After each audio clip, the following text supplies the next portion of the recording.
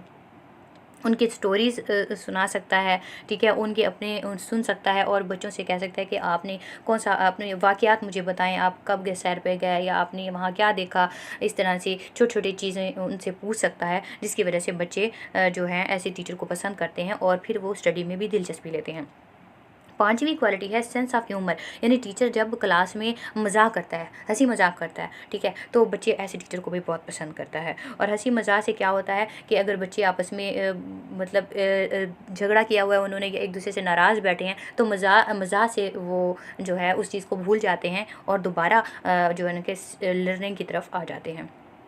Six characteristic है creativity. Creativity का मतलब है कि जो वो चीज़ करना जो रोज़ाना से हट के हो, ठीक है। वो कैसे, मतलब टीचर जो है ना चार्ट बना सकता है क्लासरूम के सामने, जब चार्ट बनाएगा तो बच्चे जो बड़े खुश हो जाते हैं कि हमारा टीचर ना कोई काम कर रहा है। इसी तरह टीचर जो प्लास्टिक बोतल्स हैं पुरानी, उनका कोई मॉडल बना सकता है टॉपिक से रिलेटेड क्लासरूम में ही, जब ये काम करके दिखाएगा और बच्चे भी पार्टिसिपेट करेंगे तो इस तरह से उनकी लर्निंग में इजाफा होगा। इसी तरह पजल्स दे सकता है। पजल्स मतलब ये अगर उसने इस किस्म की पजल दे और उनमें बताए और पूछे बच्चों को कि इसमें कितने स्क्वायर हैं और कितने रेक्टेंगल हैं, तो बच्चे जो गौर करेंगे, अपना जहन इस्तेमाल करेंगे, इस तरह से उनकी लर्निंग में भी इजाफा होगा। वो बताएंगे कि 1 2 3 4 स्क्वायर्स हैं और एक रेक्टेंगल है, ठीक है, ये पजल्स में आएगा। अगली क्वालिटी है करेक्टरिस्टिक है विलिंगनेस टू एडमिट मिस्टेक, यानी कि टीचर जो है ना अपनी गलती का एतराफ़ करे, कि बच्चों को पता चल जाता है कि टीचर जो है ना हमारा गलती कर रहा है। तो बहुत सी टीचर्स ऐसी हैं जो कि अपनी गलती को छुपाने की कोशिश करते हैं, लेकिन बेहतर तरीका ये है कि जो टीचर है वो अपनी गलती को तस्लीम करे और फिर उनसे माजरत भी करे और नेक्स्ट उसको उससे रिलेटेड अच्छी मालूमात फराहम करे जो कि गलत हो चुकी है। अगली करेक्टरिस्टिक है फॉर गिविंग, टीचर बच्चों को माफ़ करे।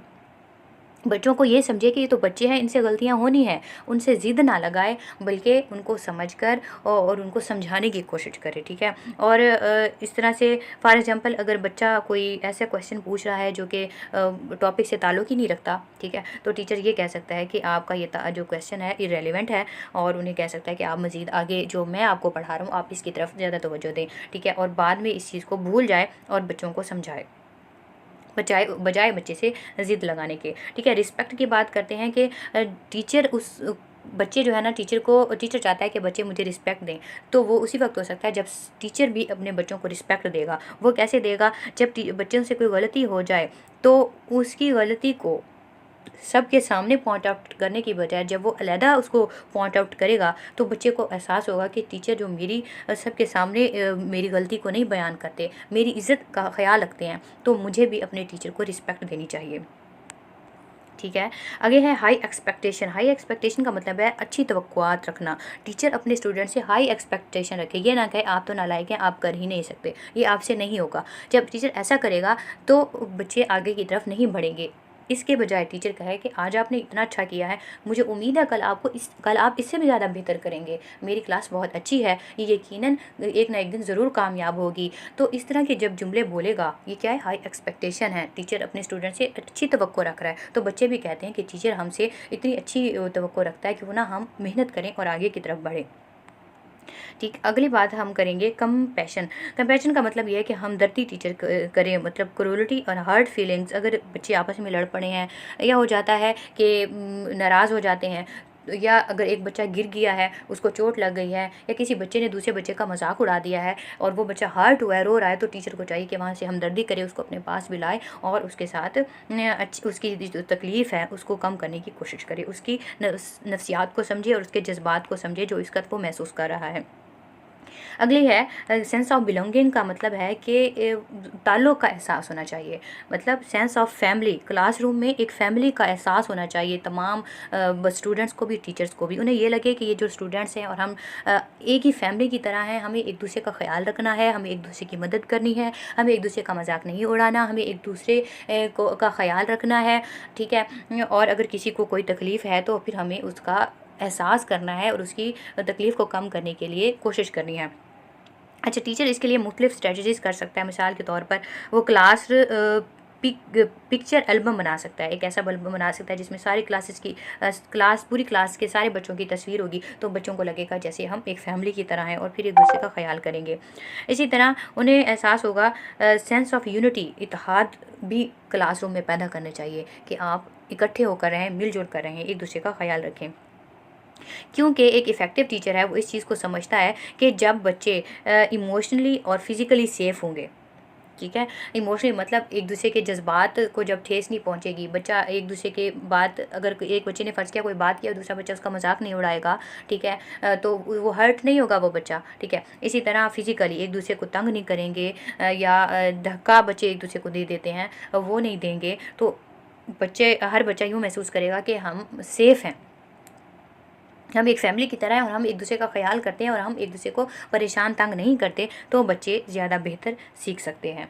तो ये थी 12 करैक्टरिस्टिक्स ऑफ इफ़ेक्टिव टीचर। जब टीचर के पास ये तमाम खसूसियात होंगी तो वो टीचर इफ़ेक्टिव टीचर कहलाएगा, क्योंकि उसके अब टीचिंग फ़ायदेमंद है बच्चों के लिए। अब बच्चे ज़्यादा सीख रहे हैं और बहुत अच्छा सीख रहे हैं अपने टीचर से, इसलिए